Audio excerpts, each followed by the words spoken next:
dari atau lingkup tugas dari penyidik pegawai negeri sipil di Ditjen Minerba, dalam hal ini kegiatan bersama dengan Biro Korwas PPNS Barreskrim Polri, jadi sesuai dengan dasar hukum yang dinaungi oleh Undang-Undang 8 tahun 81 tentang KUHP pasal 6 ayat 1 huruf A dan B, kemudian Undang-Undang nomor 8 tahun 1981 tentang KUHP pasal 7 ayat 2, dan juga Undang-Undang nomor 8 1981 tentang KUHP pasal 107 ayat 1, dan juga pembahasan pengamatan, kemudian penelitian serta pemeriksaan, ditemukan adanya aktivitas tanpa izin yang terjadi di tempat kejadian perkara yang dilakukan oleh tersangka inisial YH, yang bersangkutan merupakan warga negara RRT atau Republik Rakyat Tiongkok. Mereka, warga negara Tiongkok ini melakukan penambangan emas ilegal, mengeruknya pakai alat berat. Yang jadi pertanyaan, kok bisa mereka secara terang-terangan melakukan penambangan emas secara ilegal? Kenapa harus sekarang baru ketahuan? Dan kemarin yang lebih parah lagi,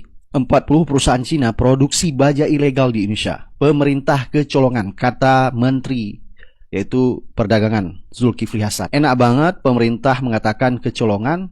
Kecolongan kok 40 perusahaan Cina lagi. Kalau kecolongan yang dilakukan oleh WNA tidak berbadan hukum, itu wajar, tapi ini 40 perusahaan bisa kecolongan. Nah, ternyata penambang emas ilegal dari warga Tiongkok ini bukan hanya terjadi baru kali ini saja. 2 tahun kemarin sudah pernah ditangkap mereka, dan ini terjadi lagi. Ini adalah sepertinya pemerintah membiarkan hal ini. Apalagi kemarin kita lihat berita, yaitu Luhut undang petani Cina tanam padi lahan 1 juta hektar. Dan ini lebih gila lagi, pemerintah menjual kedaulatan rakyat Indonesia hanya untuk kepentingan rakyat Tiongkok. Jadi bukan rahasia umum lagi kalau keberpihakan pemerintah kepada rakyat Cina, bukan kepada rakyat Indonesia. Warga negara asing Cina bikin pertambangan ilegal biji emas di Kalimantan. Mantep nggak tuh? Warga negara asing Cina baru diberi pekerjaan untuk mengerjakan proyek APBN aja, itu bisa nyolong bikin pertambangan emas ilegal di Kalimantan. Dan boncosnya, Pak Luhut bin Sarpanjaitan sekaligus pemerintah itu bikin program baru lagi, yaitu akan memberikan lahan seluas 1 juta hektar kepada Cina untuk dikembangkan di bidang pertanian. Baru diberi pekerjaan untuk mengerjakan proyek aja, warga negara Cina itu ada yang bikin pertambangan ilegal. Apalagi kalau diberi lahan seluas 1 juta hektar.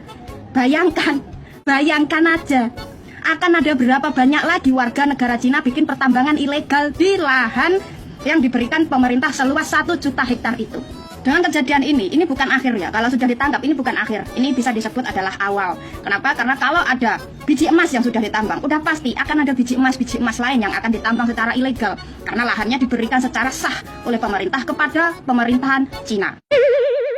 Kocak nggak tuh? Pemerintah lebih memilih bergandengan dengan Cina untuk mengembangkan 1 juta hektar lahan di Kalimantan untuk kepentingan pertanian. Pemerintah lebih memilih dalam tanda kutip mengimpor petani dari Cina daripada memberdayakan petani lokal. Seharusnya kalau emang niatnya dari awal itu pengen swasembada pangan, bukankah seharusnya pemerintah itu lebih memberdayakan petani lokal? Kalau emang petani lokal kita itu skillnya dianggap tidak sesukses petani Cina, bukankah pemerintah harusnya memfasilitasi petani lokal untuk naik taraf, naik skill, agar sama suksesnya dengan Cina? Tapi ini enggak, pemerintah malah lebih memilih impor petani dari Cina.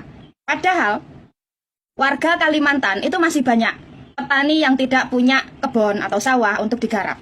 Ini malah pemerintah lebih jor-joran memberikan luas lahan 1 juta hektar kepada Cina untuk diolah daripada memberikan lahan kepada rakyatnya sendiri. Dan anehnya, dari 1 juta hektar lahan, pemerintah hanya meminta jatah atau hasil pertanian itu sebesar 4-5 ton saja. Kocak nggak tuh? Padahal normalnya 4-5 ton hasil pertanian itu biasanya bisa didapat dari luas lahan 1 atau 2 hektar.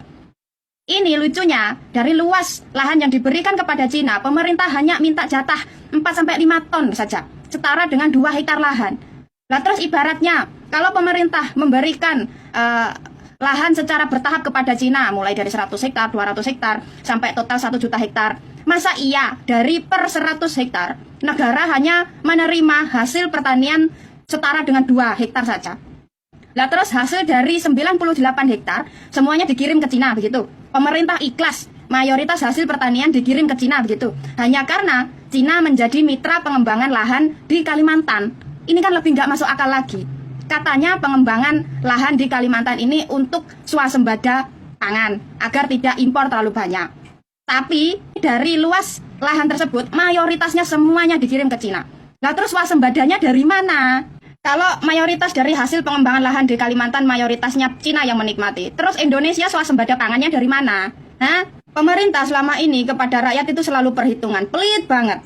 Tapi kalau kepada asing, jor-joran. Masa kecolongan? Nggak mungkin lah kecolongan. Masa kecolongan sampai 40 pabrik? Kebetulan banget lagi. 40 pabrik Cina. Cina lagi. Pabrik itu ukurannya gede loh. Pasti ada izinnya. Transaksinya jelas. Bahan mentah dari mana, dijual kemana. Nggak mungkin lah kecolongan. Mungkin ketololan mungkin. Mana ada menteri yang pro banget lagi sama Cina. 40 perusahaan Cina produksi baja ilegal di Indonesia. Pemerintah kecolongan. Colongan PKL yang kecil-kecil gitu aja bro, itu bisa lo digusur sama Satpol PP. Perusahaan yang gede-gede masa gak kelihatan. Pemerintah buka mentang-mentang mereka dari Tiongkok dikiranya dia usaha es krim.